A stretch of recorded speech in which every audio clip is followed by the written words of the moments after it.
You're watching a classic episode of Bass Pro Shops Outdoor World Television.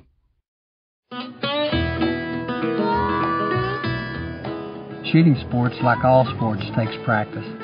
Much of the game taken each year is within 200 yards. If you're going to do longer range shooting from 300 to 500 yards, it takes more practice, better equipment, preparation, and technique.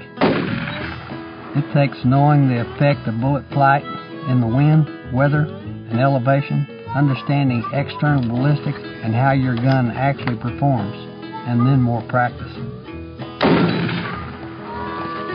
Here's my stone sheet one more time. Hunting offers a wide variety of challenges, and a hunter should be prepared to take the shot at any range. 300 yards.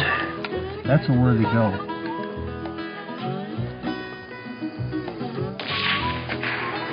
Dead sheep. Bob and I have spent hundreds of hours practicing long-range shooting. That's better than I thought it was. Look at there. Now that we've looked at the basics of sighting in a rifle, let's take a look at what we've learned about long-range shooting. I know we've talked about this 1,000 times, but when you first get into camp, one of the first things you want to do is obviously, first thing you really want to do is you want to make sure this thing is unloaded. And stay in there and make sure, put your finger down in there, pull that bolt out of there, set it up on here. Okay? Physically look at it. Turn around and look at it, make sure everything is tight. Make sure that you haven't left the ramrod down inside the barrel, so we're going to look down through to make everything is clear. Then we can turn around. I know we've talked about this a lot of times, but I don't care whether you just drove 50 miles to the neighbor's house or whether you got on an airplane or whatever, but just it only takes a second to make sure this thing is going to be on.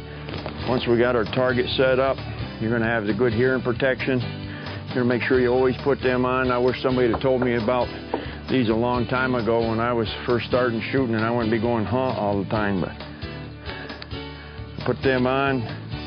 You're going to check your ammo, make sure the ammo is the right size for the caliber of gun you're shooting. Make sure that this rifle is on. What happens when you come in at night and the guide's all excited and he's got one spotted and you want to get on it first thing in the morning? You know, they make little bore sighters that's real portable that you can put on your gun and check it and mark your spot. Take that thing with you. If you get in there at night, you want to check it just to make sure it's okay.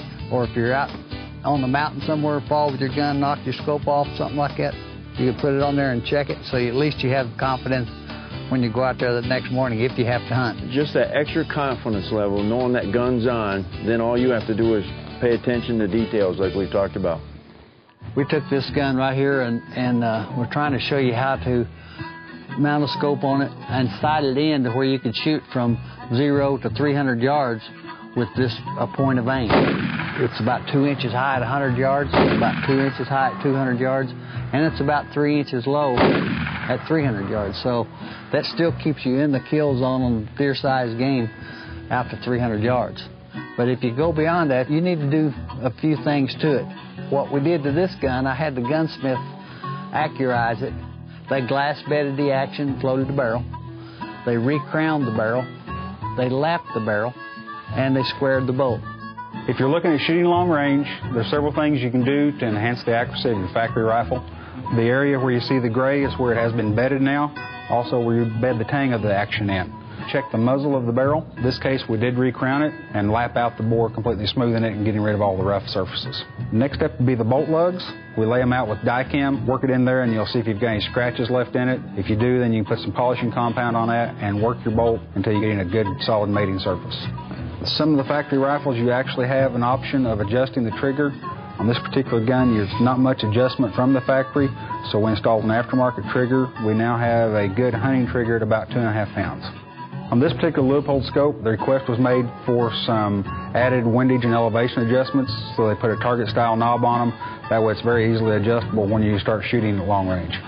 With the accuracy improvements that's made to a gun like this, it is very, very definitely possible for them to shoot 500 and 600 yards as long as the shooter is capable of that. When I'm shooting at that distance, I'm not as excited as I am when an animal's at 50 to 100 yards. He's out there at 400, 500 yards. I find myself paying attention to more details. Which way's the wind blowing, which is important.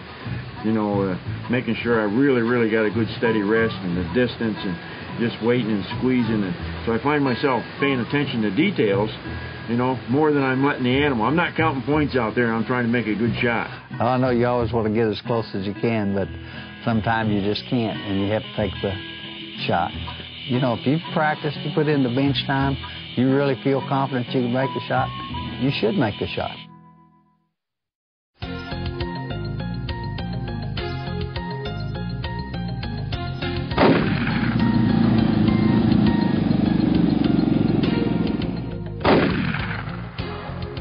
We're just going to go through, make sure that this rifle is on.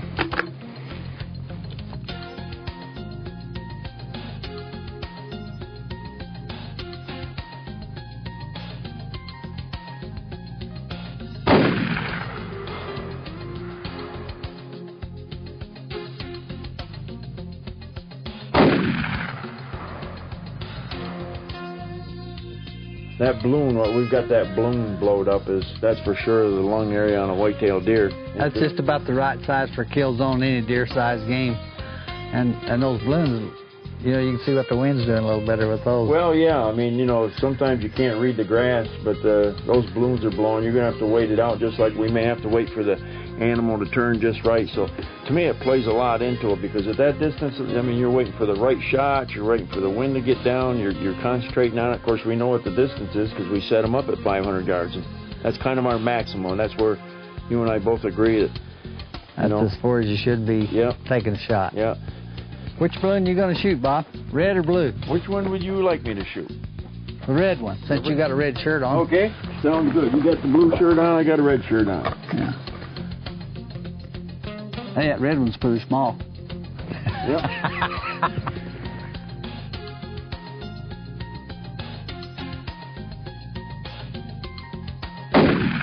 I think that was a lucky shot. Nah, that's a good shot. Oh, it's a long ways down there, ain't it? It's really important to be able to rest this arm right here. I rest it on my knee, you know, and I hold the back of my gun. On these sticks, you can just hold it pretty still. Leave way out there those long shots. But you need a good, solid rest. Wait. Oh, here comes your shot right here. Take him. All right. How was that? Well, I tell you what, you make it pretty tough.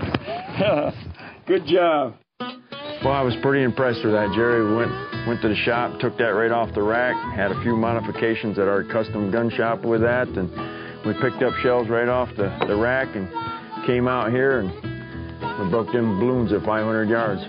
That was some good shooting. You know, you can take it up a notch more than this even. You know, you can have a custom gun built by a gunsmith or a gun shop, and maybe even do some reloading, jump the loads a half a grain at a time till you get the best accuracy out of it. You know how I feel about long shots. You know, I think at 500 yards with a guy that practices a lot is about as long a shot as you should take. You know, when you get out there to 600, 700, 800, boy, there are so many things that can happen. You know, that animal can take a half a step. By the time that bullet gets there, you know it's a bad shot. You got mirage, you got wind. There's too many. And besides that, you're trying to get closer. But it all comes down to just a few basic things, doesn't it? Knowing the distance, getting a good rest, practice, and having a good friend to practice with. That's what it's all about right there. That ain't too bad for an old man. That's it. Maybe we'll stretch her out to 200 or 300 yards and see what we get.